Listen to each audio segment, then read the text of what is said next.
Hello there and welcome back to another review. So today we're going to be having a look at the classic God of Gamblers, which I've got here, released by 88 Films. And don't you just love that artwork? That is, I mean, I don't know what it is, but 88 Films always seem to have really awesome artwork on their Hong Kong movie releases. Eureka sometimes a bit hit and miss, but 88 Films by and large, they do get really cool artwork, and I absolutely love that cover. So yeah, God of Gamblers today, starring Chow Fat, Andy Lau, Joey Wong, and directed by Jing, made in 1989. And when you talk about films that kickstart a whole franchises, like or sort of like trendsetters, you know, and sort of rip-offs, spin-offs, prequels, sequels, you name it, look no further than God of Gamblers. There's so many films that sort of come after this that are either similar in vein or are actually true, like spiritual sequels or true sequels in themselves, or sort of remakes, whatever it may be. We have like All for the Winner, we have God of Gamblers 2, there's God of Gamblers 3, there's God of Gamblers Returns, there's Saint of Gamblers, there's From Vegas to Macau. So many. There's so many sort of God of Gamblers sort of spin-offs and films that followed. And they're usually, with them films, it's either starring Chow Yun-fat, Stephen Chow, Andy Lau, or Leon Lai. It's usually one of them four that is in the movie, one of the movies. So now, would you, like, regarding what I've said about Jing before, with him being maybe, in terms of filmmaker, like, he's sometimes regarded to be a bit of a hack, but I think you could argue maybe God of Gamblers is one of his better films. I think it's maybe even his best film, sort of his magnum opus, so to speak. You know, he's generally regarded with Wong Jing that it's not that he hasn't made great movies. You know, God of Gamblers is an amazing movie, but this is a guy that with his films he has very harsh tonal shifts. There's toilet humor. He mixes up like sort of genres. He sort of doesn't follow sort of like traditional narratives and things like that. This is a guy that will basically throw everything and the kitchen sink into the movie he's making. I mean, look no further than like City Hunter. It's usually just, let's just chuck everything in there. It doesn't matter if there's sort of tonal shifts that don't work. We'll just throw it in anyway and just see what sticks, basically. But every director needs their best movie, right? Every single director that is out there needs their best movie. You know, the film that they can say, I made that. And I think this is God of Gamblers for Wong Jing. I really do. I think this is very much, I think it's probably his best film. As I say, it's definitely maybe one of his most, probably the most iconic film he's made. Chow and Andy are absolutely perfect in this movie as Ko-chun and Knife, and they've worked together before on films such as Rich and Famous and Tragic Hero, but it's no wonder after Chow's huge success with like Better Tomorrow, Wong Jing said to Chow Yun-fat, hey look, you know, I want you to be in my movie, because after Better Tomorrow, Chow Yun-fat was in demand, right? He was acting, but Better Tomorrow from John Woo was the film that like really he went from here to sort of like he was gonna, like, filmmakers wanted to work with him. So Wong Jing, you know, I want you to be in my movies. He had worked with Wong Jing before, I believe, on a film, I think it was Romancing Star, which I think was made in 1987. I will have to double check the title on that, but I think it's Romancing Star. Wong Jing, to those that don't know him very well, like I say, is most famous for directing City Hunter with Jackie Chan. These films are always very vibrant, they're very OTT, and him as a filmmaker, he never usually plays by the rules, Wong Jing, right? He usually, like I say, he'll chuck everything in. If it works, great. If it doesn't matter, I'll throw something else in. That's always the vibe and impression I get from Wong Jing, the filmmaker. But I think with God of Gamblers, he's really... It's you know, there's a lot going on with this film. Narratively speaking, it really does work. I think it's put sort of Wong Jing sort of under control in this film, and I think that's largely why it sort of works. The film is very much a three-part movie. We have the God of Gamblers with Chow being all suave and charming. Then we get the memory loss when he reverts to like a childlike state, and then we have the third and final act where everything is brought back to him. And it's not a short movie either. It clocks in at around over 2 hours, and usually when a Hong Kong film is over like sort of 2 hours, you know, that's sort of unusual.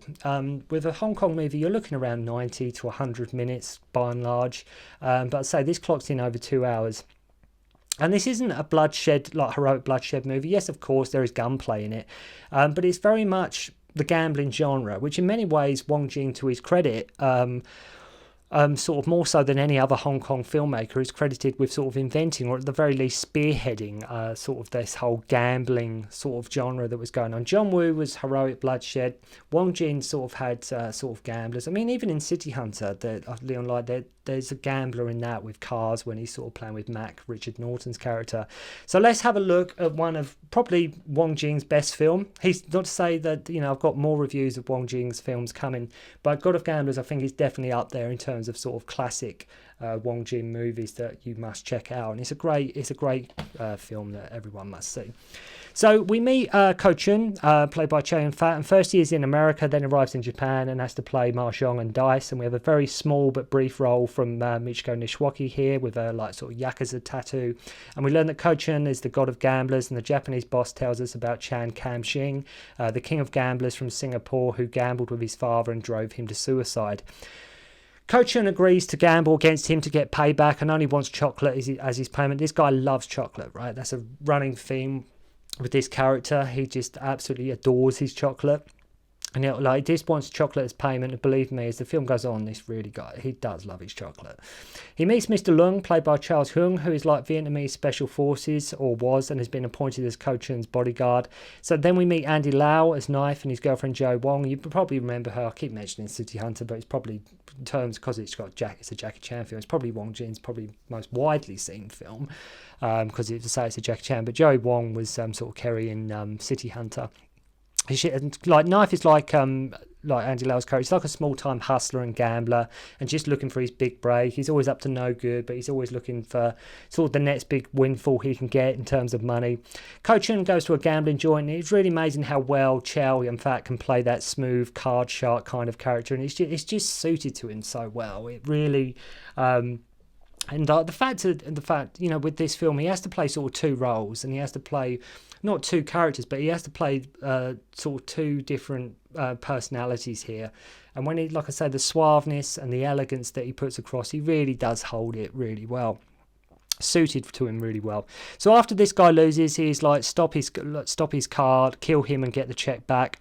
I mean, talk about a sore loser, right? Talk about a sore loser. So they stop his car, and the thugs randomly find Ko Chun on a train. And you have to love how Ko Chun is just reading about self-defense.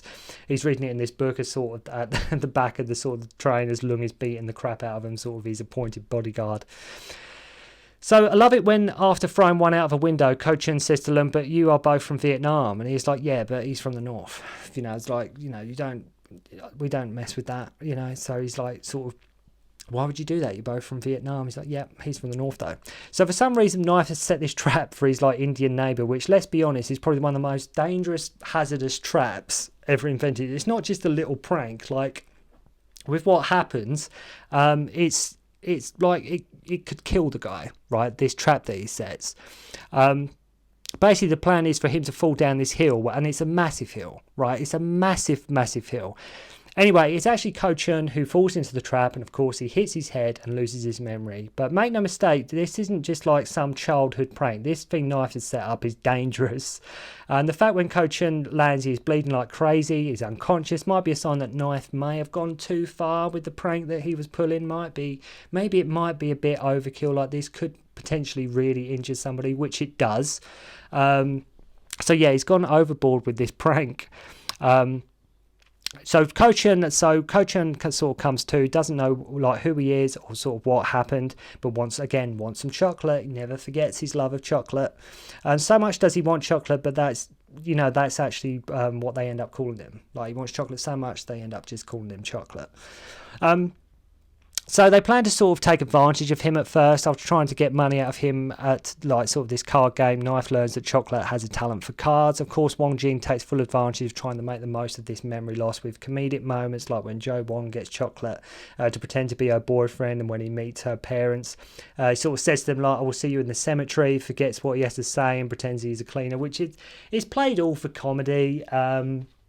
I'd say you do have you've got an idea of memory loss, you've got gambling going on, then you have comedic moments, there's also gunplay thrown in, and that's what I'm talking about when I say about Wong Jing mixing up genres in his films. He really does. He chucks everything in there. Sometimes it bridges together really well, like with God of Gamblers. Other times it's a bit sort of a mishmash of genres just thrown in there for whatever reason.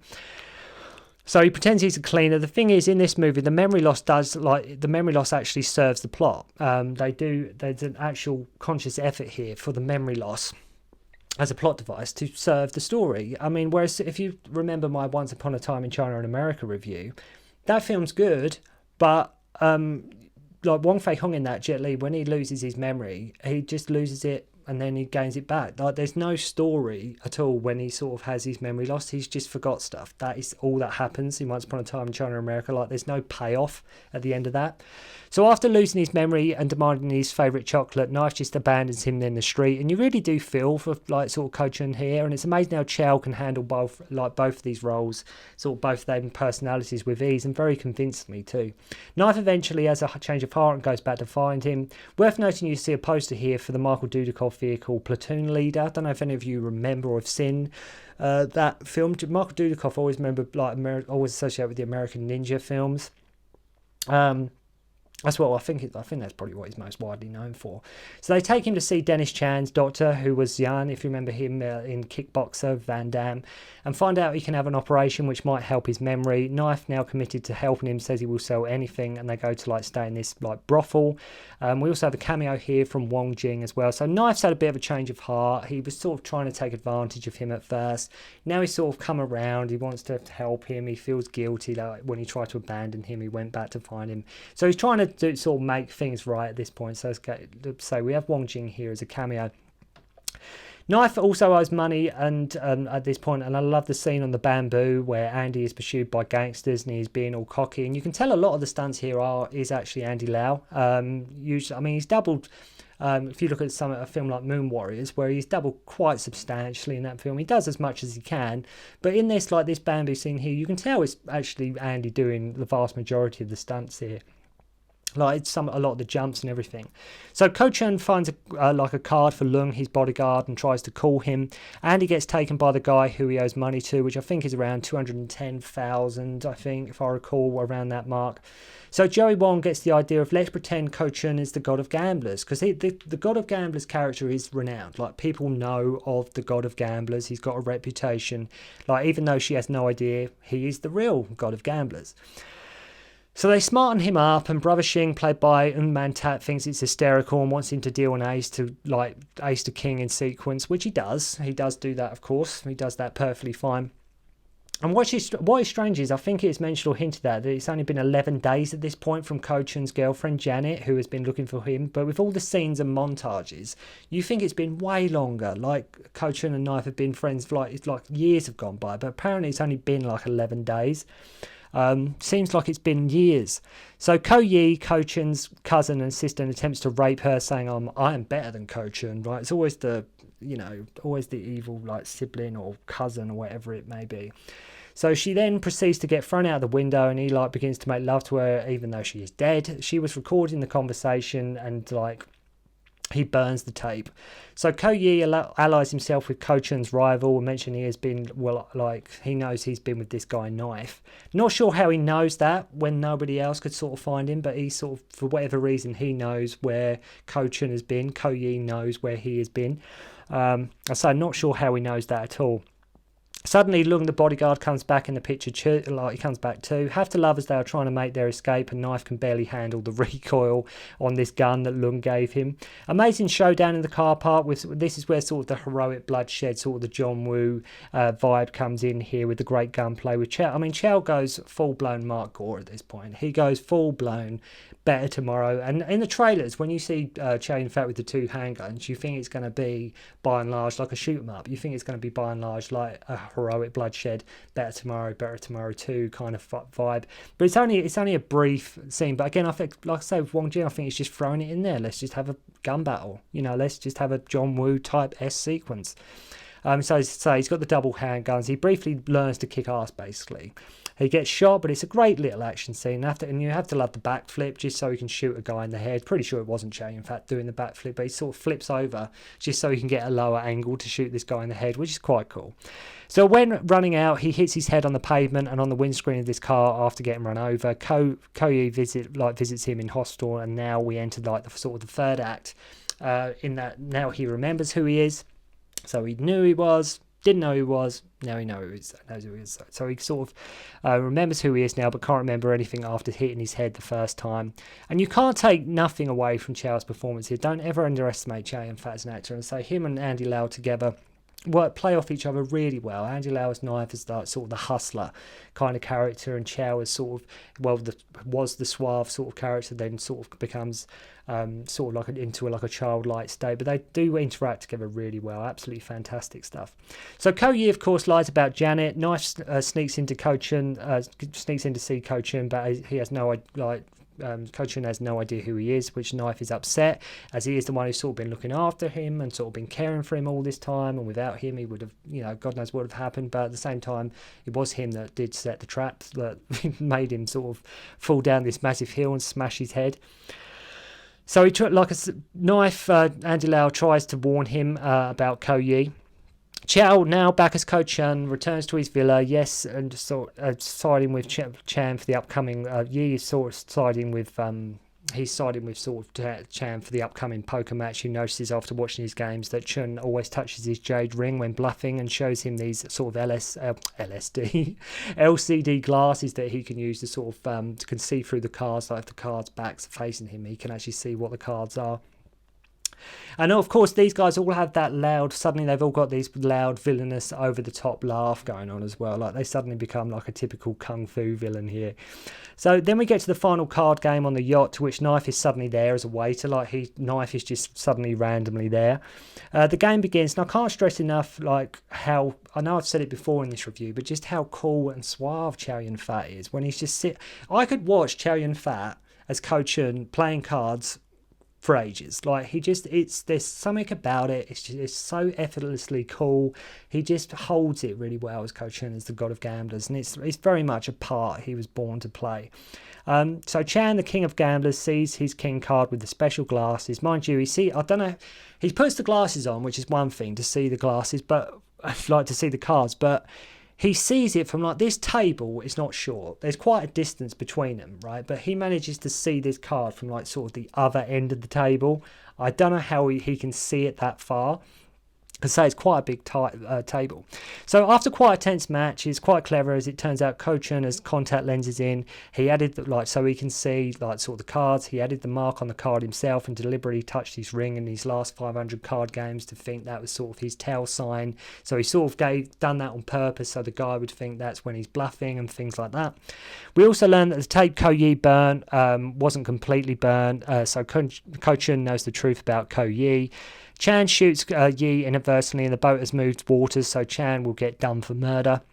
And it's worth noting as well that Joey Wong at this point has all but disappeared, right? She's completely gone. She's gone from the movie. She's in it for about 2/3, but the final act of the movie, she's neither here nor there. It becomes pretty much a Chow Yun-fat movie at the end.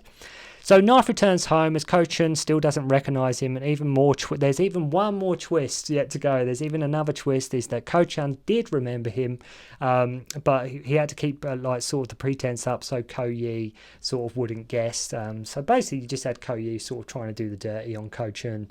Knife was the guy looking after him. He's like, "Don't you remember me?" He goes home, bit sort of bummed out. Turns out Ko Chun does actually remember. He surprises Knife at his home and wants to take him to Vegas as his partner, and that's sort of the end of the movie. But it's a great movie. It's a must-see. I remember it being on, it was on the Made in Hong Kong label back in the day on VHS. Yes, the pace slows down a bit here and there. Yes, a lot of plot conveniences, but it's a lot of fun. We have comedy, we have drama, we got gunplay, we have card play, and a great performance from both Andy Lau and Chow Yun-fat. I will get round to reviewing all the sequels. There's loads of them to do. As I mentioned at the start of the review, there's a whole plethora of God of Gamblers films, prequels, sequels, spin-offs, you name it, but you'll have to just bear with me. But if you have only seen City Hunter and want to check out another Wong Jing vehicle, then give God of Gamblers a go, as I think it is one of his better films, if not his best movie. A lot of Wong Jing's I will review, but make sure to go and check out God of Gamblers. So thank you very much indeed for watching. Hope you enjoyed the review, and I'll see you again soon. Don't concentrate on the finger, or you will miss all that heavenly glory.